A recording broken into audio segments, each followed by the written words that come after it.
মাসের শুরুতে বেতন আসে, কিন্তু মাস শেষে কোথাও যেন উধাও হয়ে যায় সব টাকা। কেন?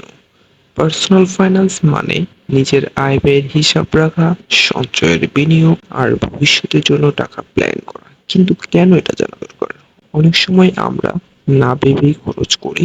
বাইরের খাবার, অপ্রয়োজনীয় সাবস্ক্রিপশন বা আকর্ষণীয় অফারের লোভ। পার্সোনাল ফাইন্যান্স শিখলে বুঝবেন কোন খরচ জরুরি আর কোনটা নয়।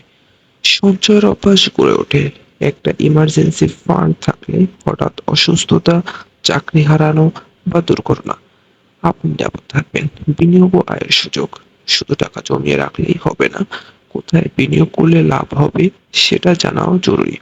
ফিক্সড ডিপোজিট, স্টক মার্কেট বা মোবাইল ব্যাংকিং, সেভিংস সবকিছু বুঝে নেওয়া দরকার। ঋণের ফাঁদ থেকে মুক্তি, ক্রেডিট কার্ড, কিস্তিতে কেনা পণ্য এগুলো খুব সহজেই দেনার ফাঁদে ফেলতে পারে। পার্সোনাল ফাইন্যান্স শিখলে আপনি বুঝবেন কখন ঋণ নেওয়া ঠিক, কখন ঠিক নয়।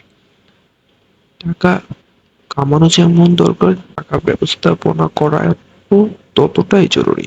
তাই আজ থেকেই নিজের অর্থনৈতিক শিক্ষা শুরু করুন।